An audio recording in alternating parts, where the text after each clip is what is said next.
ಎಲ್ರಿಗೂ ನಮಸ್ಕಾರ. ಎಲ್ಲರಿಗೂ ಶಾಂತರಂಗ ಯೂಟ್ಯೂಬ್ ಚಾನಲ್ಗೆ ಸ್ವಾಗತ. ಇವತ್ತಿನ ವಿಡಿಯೋದಲ್ಲಿ ಗೃಹಲಕ್ಷ್ಮಿ ಯೋಜನೆ ಬಗ್ಗೆ ಒಂದು ಅಪ್ಡೇಟ್ ಬಂದಿದೆ, ಅದ್ರ ಬಗ್ಗೆ ತಿಳಿಸ್ಕೊಡ್ತೀನಿ. ಹಾಗಾಗಿ ವಿಡಿಯೋನ ಸ್ಕಿಪ್ ಮಾಡ್ದಲೇ ಸಂಪೂರ್ಣವಾಗಿ ನೋಡಿ, ಆವಾಗ ಕ್ಲಿಯರಾಗಿ ಗೊತ್ತಾಗುತ್ತೆ. ಇಲ್ಲ ಅಂತಂದರೆ ನಿಮಗೂ ಕೂಡ ಅನಿಸುತ್ತೆ ಬರೀ ಇವ್ರು ಹೇಳ್ತಾನೆ ಇರ್ತಾರೆ, ಹಣ ಮಾತ್ರ ಬರೋದಿಲ್ಲ ಅಂತ. ಬಟ್ ನಮಗೂ ಏನೂ ಮಾಡೋಕ್ಕಾಗಲ್ಲ. ನಮಗೆ ಗೌರ್ಮೆಂಟಿಂದ ಅಥವಾ ಅದಕ್ಕೆ ಸಂಬಂಧಪಟ್ಟ ಅಧಿಕಾರಿಗಳಿಂದ ಏನೇ ಅಪ್ಡೇಟ್ ಬಂದರೂ ಕೂಡ ನಾವು ನಿಮಗೆ ತಿಳಿಸುವಂಥ ಪ್ರಯತ್ನ ಮಾಡೋದಷ್ಟೇ. ಅದು ಬಂದಿಲ್ಲ ಅಂದ ತಕ್ಷಣ ನಾವು ಹೇಳ್ತಾರ ವಿಷಯ ಎಲ್ಲ ಸುಳ್ಳು ಅಂತಲ್ಲ. ದಯವಿಟ್ಟು ಕೂಡ ವಿಡಿಯೋನ ಪೂರ್ತಿಯಾಗಿ ನೋಡಿ. ನೀವು ಕಮೆಂಟ್ ಮಾಡಿ, ಇಲ್ಲಾಂದರೆ ಸುಮ್ಮನೆ ಫೇಕ್ ನ್ಯೂಸ್ ಅಂತ ಕಮೆಂಟ್ ಮಾಡೋದ್ರಿಂದ ಏನೂ ಪ್ರಯೋಜನ ಇಲ್ಲ. ಯಾಕಂದರೆ ಅಲ್ಲಿ ಅಧಿಕಾರಿಗಳಿಂದ ಆಗಿರ್ಬೋದು ಅಥವಾ ಸರ್ಕಾರದಿಂದ ಏನೇ ಅಪ್ಡೇಟ್ ಬಂದರೂ ನಾವು ನಿಮಗೆ ತಿಳಿಸುವಂಥ ಪ್ರಯತ್ನ ಮಾಡುವಂಥದ್ದಷ್ಟೇ.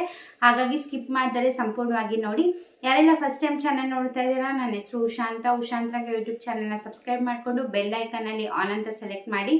ಆವಾಗ ನಾನು ಯಾವುದೇ ಹೊಸ ವಿಡಿಯೋ ಅಪ್ಲೋಡ್ ಮಾಡಿದಾಗ ನೋಟಿಫಿಕೇಶನ್ ಬಂದಿರುತ್ತೆ. ಫ್ರೀ ಟೈಮಲ್ಲಿ ಎಲ್ಲ ವೀಡಿಯೋಸ್ನೂ ನೋಡ್ಬೋದು. ಹಾಗೆ ನೋಡ್ತಿರೋ ಪ್ರತಿಯೊಬ್ಬರು ಕೂಡ ವಿಡಿಯೋಗೆ ಲೈಕ್ ಮಾಡಿ. ನೀವು ನನ್ನ ಚಾನಲಲ್ಲಿ ರಾಜ್ಯ ಸರ್ಕಾರದಿಂದ ಆಗಿರ್ಬೋದು ಅಥವಾ ಕೇಂದ್ರ ಸರ್ಕಾರದಿಂದ ಯಾವುದೇ ಹೊಸ ಅಪ್ಡೇಟ್ ಬರಲಿ ಅಥವಾ ಯಾವುದೇ ಹೊಸ ಯೋಜನೆಗಳ ಬಗ್ಗೆ ಮಾಹಿತಿ ಬರಲಿ, ಖಂಡಿತವಾಗ್ಲೂ ನೀವು ನನ್ನ ಚಾನಲಲ್ಲಿ ಅಂತರ ವೀಡಿಯೋಸ್ನ ನೋಡ್ಬೋದು. ಅದ್ರ ಬಗ್ಗೆ ಡೀಟೇಲ್ ವೀಡಿಯೋಸು. ಹಾಗೆ ನೀವು ನನ್ನ ಇನ್ಸ್ಟಾಗ್ರಾಮಲ್ಲಿ ಕೂಡ ಫಾಲೋ ಮಾಡ್ಬೋದು. ಲಿಂಕ್ ಡಿಸ್ಕ್ರಿಪ್ಷನಲ್ಲಿ ಇರುತ್ತೆ. ಆ ಲಿಂಕ್ನ ಕ್ಲಿಕ್ ಮಾಡಿದ್ರೆ ನನ್ನ ಇನ್ಸ್ಟಾಗ್ರಾಮ್ ಪೇಜ್ನ ಫಾಲೋ ಮಾಡ್ತೀರಾ. ಬನ್ನಿ ಇವತ್ತಿನ ವಿಡಿಯೋನ ಸ್ಟಾರ್ಟ್ ಮಾಡೋಣ. ಸಾಕಷ್ಟು ದಿವಸದಿಂದ ಹೇಳ್ತಾ ಇದ್ದೀನಿ 16ನೇ ಕಂತಿನ ಹಣ ಇವತ್ತು ಬರುತ್ತೆ ಅವತ್ತು ಬರುತ್ತೆ ಅಂತ. ಯಾಕಂದರೆ ಸರ್ಕಾರದವ್ರು ಹೇಳ್ತಿದ್ದರಿಂದ ನಾನು ನಿಮಗೆ ಹೇಳ್ತಾ ಇದ್ದೆ ಅಷ್ಟೇ. ಸಂಕ್ರಾಂತಿ ಹಬ್ಬದ ದಿವಸದಿಂದನೂ ಕೂಡ ಬರುತ್ತೆ 16ನೇ ಕಂತಿನ ಹಣ ಅಂತ ಲಕ್ಷ್ಮೀ ಹೆಬ್ಬಾಳ್ಕರ್ ಅವರು ಕೂಡ ತಿಳಿಸಿದ್ರು. ಆಮೇಲೆ ಒಂದು 3-4 ದಿನ ಬಿಟ್ಟು CM ಸಿದ್ದರಾಮಯ್ಯ ಅವರು ಕೂಡ ತಿಳಿಸಿದ್ರು, ಇಲ್ಲ ಸ್ವಲ್ಪ ಟೆಕ್ನಿಕಲ್ ಇಶ್ಯೂ ಇಂದ ಹಣ ಜಮೆ ಮಾಡೋಕ್ಕಾಗಿಲ್ಲ, ಇನ್ನು 3 ದಿವಸದಲ್ಲಿ ನಿಮಗೆ 16ನೇ ಕಂತಿನ ಹಣ ಬರುತ್ತೆ ಅಂದ್ಬಿಟ್ಟು ಸಿದ್ದರಾಮಯ್ಯ ಅವರೇ ತಿಳಿಸಿರುವಂಥದ್ದು. ಬಟ್ ಅಂದರೆ ತಿಳಿಸಿದ್ರು, ಅದನ್ನು ನಾನು ನಿಮಗೆ ಹೇಳಿದ್ದೆ. ಬಟ್ ಆ ಥರ ಅವ್ರು ಹೇಳ್ದಂಗೆ ಯಾವುದೇ ರೀತಿ ಹಣ ಜಮೆ ಆಗಿರಲಿಲ್ಲ.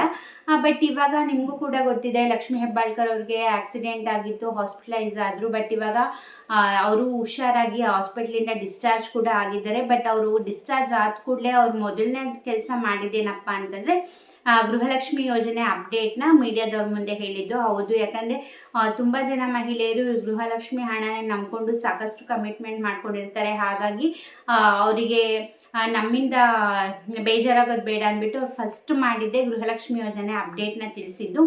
ಅವ್ರು ಹೇಳಿರೋದೇನಪ್ಪ ಅಂತಂದರೆ ಇವಾಗ ಆಲ್ರೆಡಿ ನಾವು 16ನೇ ಕಂತಿನ ಹಣ ಜಮೆ ಮಾಡಬೇಕಿತ್ತು. ಯಾಕಂದರೆ ಈಗ 16 ಅಂದರೆ ಸಾಕಷ್ಟು ಸತಿ ನಿಮಗೆ ಹೇಳಿದ್ದೀನಿ, ಇದು ನವಂಬರ್ ತಿಂಗಳದು 16ನೇ ಕಂತಿನ ಹಣ. ಅಂದರೆ ಇವಾಗ ಡಿಸೆಂಬರ್ 30ನೇ ತಾರೀಕು ಇವತ್ತು, ಜನವರಿ 30ನೇ ತಾರೀಕು. ಇನ್ನೇನು ಜನವರಿ ತಿಂಗಳು ಕೂಡ ಮುಗಿತಾ ಬಂತು. ಬಟ್ ಇನ್ನು ನವಂಬರ್ದೇ ಜಮೆ ಮಾಡೋಕ್ಕಾಗ್ದಲೇ ಇರೋ ಕಾರಣ ಈ ಸತಿ 2 ತಿಂಗಳದ್ದು ಒಟ್ಟಿಗೆ ನಾವು ಜಮೆ ಮಾಡ್ತೀವಿ.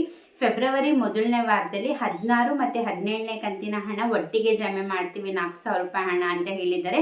ಇದು ಖಂಡಿತವಾಗ್ಲೂ ಫೇಕ್ ನ್ಯೂಸ್ ಅಲ್ಲ. ಅದು ಸ್ವತಃ ಮಹಿಳಾ ಮತ್ತು ಮಕ್ಕಳ ಕಲ್ಯಾಣ ಇಲಾಖೆ ಸಚಿವರಾದಂತಹ ಲಕ್ಷ್ಮೀ ಹೆಬ್ಬಾಳ್ಕರ್ ಅವರೇ ಮೀಡಿಯಾ ಮುಂದೆ ತಿಳಿಸಿರುವಂಥದ್ದು. ನೋಡೋಣ ಈ ಸತಿನಾದರೂ ಅವ್ರು ಹೇಳ್ದಂಗೆ ಬರುತ್ತಾ ಇಲ್ಲ ಅಂದ್ಬಿಟ್ಟು. ನಾವು ಹೇಳಿದ ತಕ್ಷಣ ಬರಲ್ಲ ಅಂದ ತಕ್ಷಣ ಅದು ಫೇಕ್ ನ್ಯೂಸ್ ಅಂತ ಖಂಡಿತವಾಗ್ಲೂ ಅನ್ಕೋಬೇಡಿ. ಸರ್ಕಾರದಿಂದ ಅಪ್ಡೇಟ್ ಬಂದಿದ್ದು ನಾವು ನಿಮಗೆ ಹೇಳ್ತೀವಿ ಅಷ್ಟೇ. ನೋಡೋಣ ಈ ಸತಿನಾದರೂ ಅವ್ರು ಹೇಳ್ದಂಗೆ ಬರುತ್ತಾ ಇಲ್ವಾ ಅಂತ. ನಿಮಗೇನು ಅನಿಸುತ್ತೆ? 16, 17ನೇ ಕಂತಿನ ಹಣ ಒಟ್ಟಿಗೆ 4,000 ರೂಪಾಯಿ ಹಾಕ್ತಾರಾ ಇಲ್ವಾ ಅಂತ ದಯವಿಟ್ಟು ಕಮೆಂಟ್ ಸೆಕ್ಷನ್ನಲ್ಲಿ ತಿಳಿಸಿ.